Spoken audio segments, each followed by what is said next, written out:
Hi guys, it is Cara theBubblelush. So it's 2 days before my due date, but I'm gonna go ahead and do my 40-week update today because I had a midwife appointment this morning.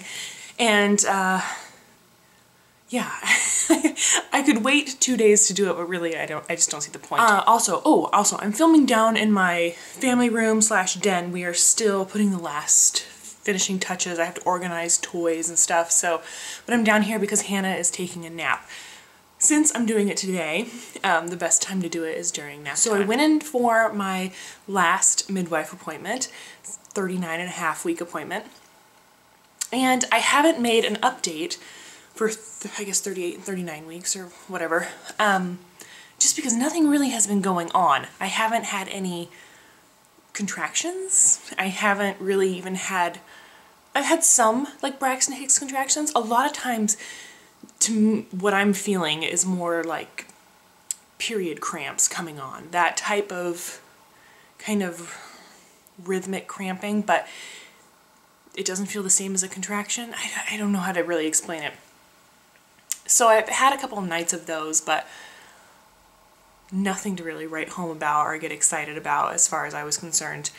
I've been doing a lot of the cervical ripening techniques that they suggested, because even here's my thinking.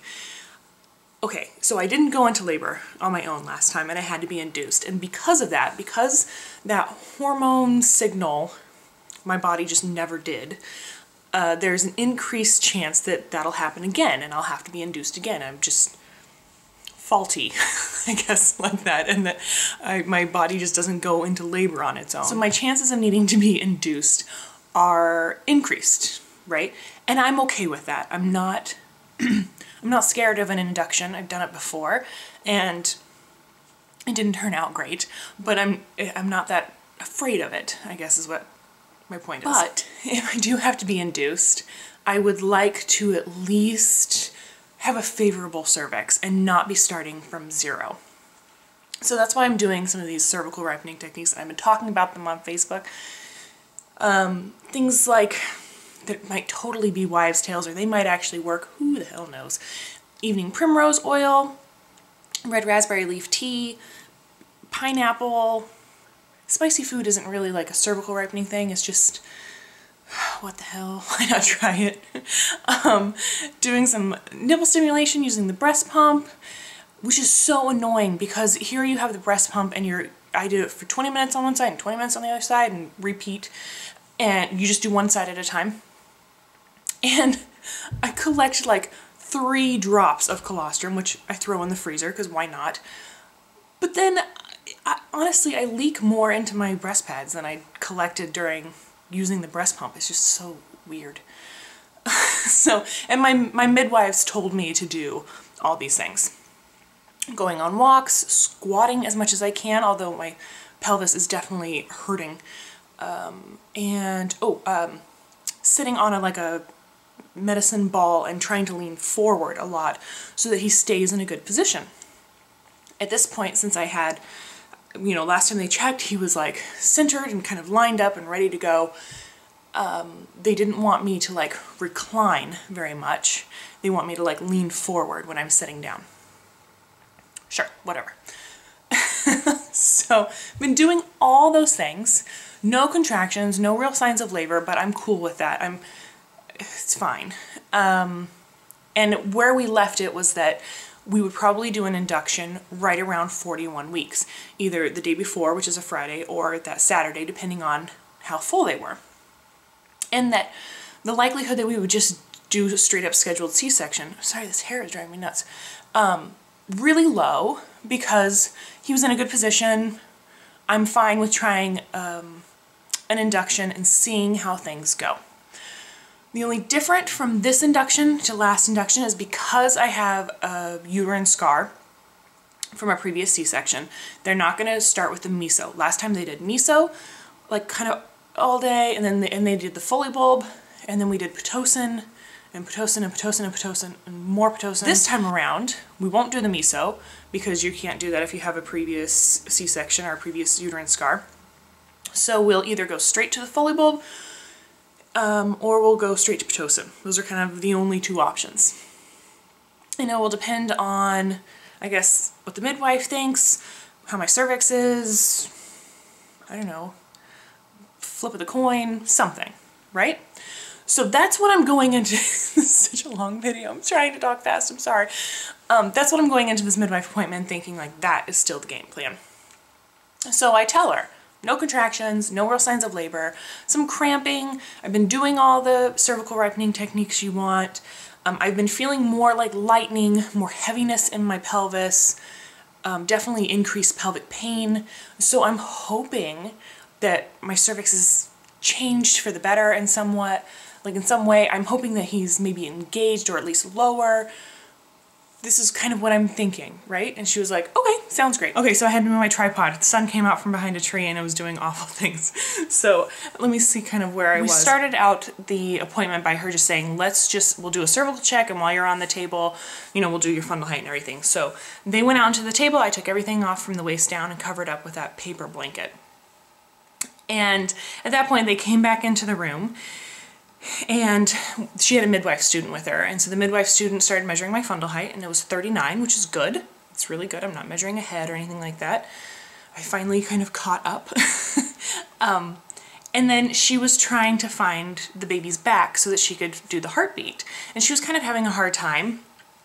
And so she asked the midwife to come over and help. So the midwife kind of stopped gloving up and came over and was feeling.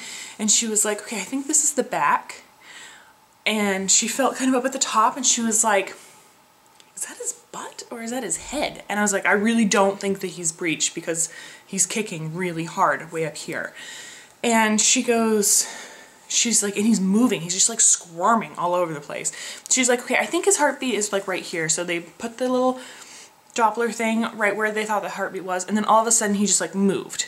And she was like, is he like really active, baby? I was like, he's super active. As soon as I lay down at night in bed, I like lift up my shirt, and Chris just like watches my stomach like undulate all over the place because he just goes crazy. And he kicks really, really hard. Not like up in my lungs, he's not kicking my ribs, he's just like kicking and moving and squirming all the time. With Hannah, at this point, I remember having like a couple times where I realized, oh my goodness, I haven't felt her all day.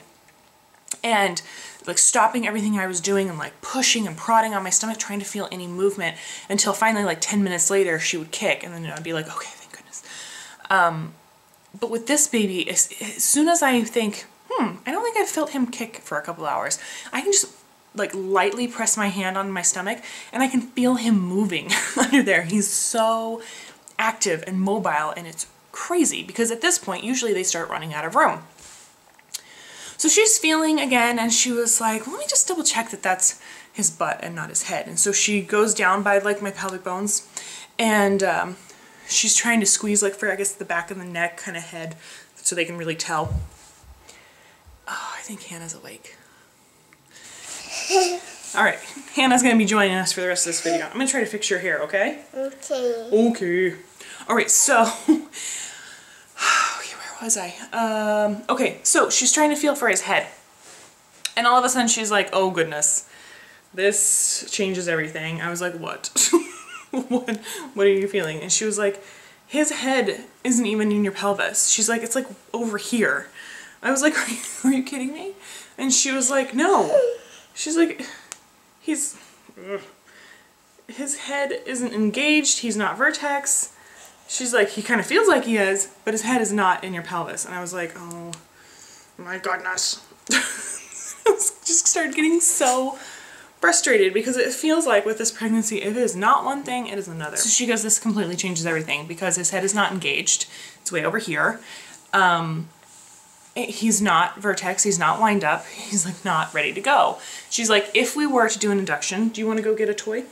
Yeah. Yeah? Okay, go pick a toy. She's like, if we were to do an induction and get you to dilate with his head not in your pelvis, then if your water breaks, there's a risk of a cord prolapse. So we can't do that. She's like, so here are the options. Basically, we can do a scheduled C-section. I was like, that's back on the table? Like, what? Like, that's back on the table? She's like, or you can come in, we can do a version, She's like, it probably won't be very hard because he is moving around so much. We'll get him lined up. We'll put you in a belly binder and then we can start the induction. And if he moves and we're not able to get him back in, then we have to do a C-section. I was like,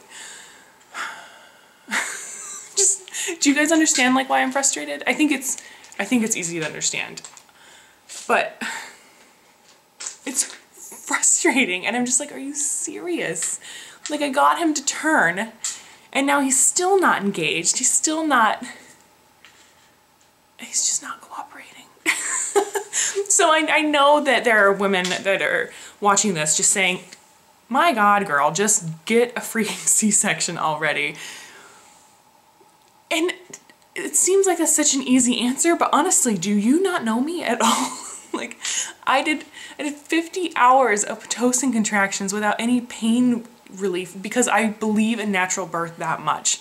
Like, that was my goal. Also, Chris and I want to have another child, and having 2 previous C-sections is just gonna make me more of a problem child.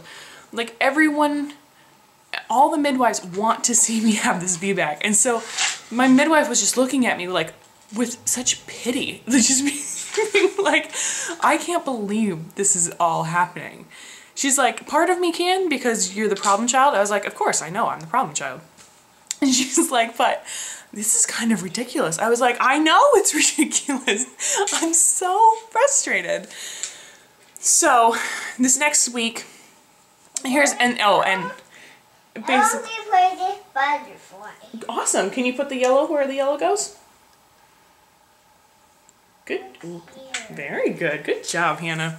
So basically, this next week, I'm going to keep walking, keep doing squats, trying to get him in position. Not doing the spinning baby stuff because that could encourage him to flip breech because he is so mobile, but doing bouncing on the ball, walking, just trying to get him to move a little bit and engage. But not, overall, for the most part, not stressing about it. I was like, so what is the likelihood of me just going into labor? And she was like, I'll see you on Friday or Saturday. And I'm like, yeah, okay. So the good thing about that is there are some benefits. One, it gives me a full week, most likely, of just being with Hannah. And I don't think that in a month from now, I'm gonna be like, man, wish I had less time with Hannah, you know? So it gives me another week to like really just cherish hanging out with her, and that's good. There's also 3 consignment events to keep me busy over the next week. So that'll be great. I'll be able to pick up some 3 to 6 month baby stuff.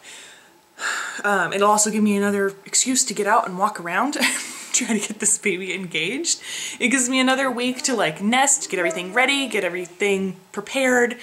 The bad thing about it is I have only ever spent 40 hours away from Hannah. That's it. And that was for our big like anniversary trip concert to the gorge.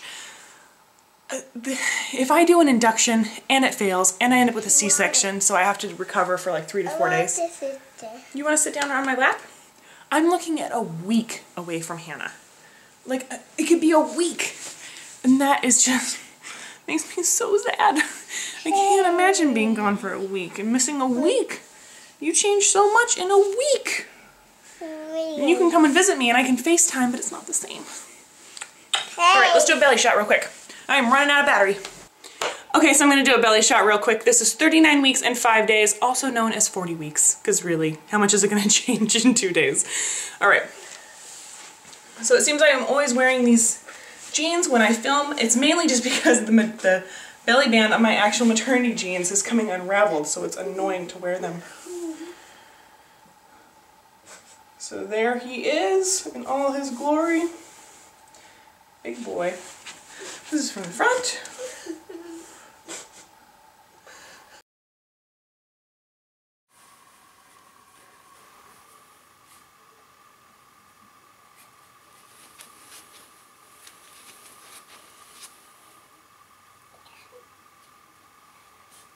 Alright, so thank you guys so much for watching. I don't know what's going to happen, but I encourage you guys to follow me on Facebook. I'll add the link below. And I especially during Hannah's birth, I updated all the time in regards to what things were going on in labor and delivery, and I anticipate doing the same thing this time. So if you're interested in following along with my labor and delivery, make sure you follow me on Facebook. I'll be updating all the time. Again, it'll probably be either Friday or Saturday, the 15th or 16th, depending on their schedule. I think that's about it. Thanks so much, guys, and I'll talk to you later. Bye.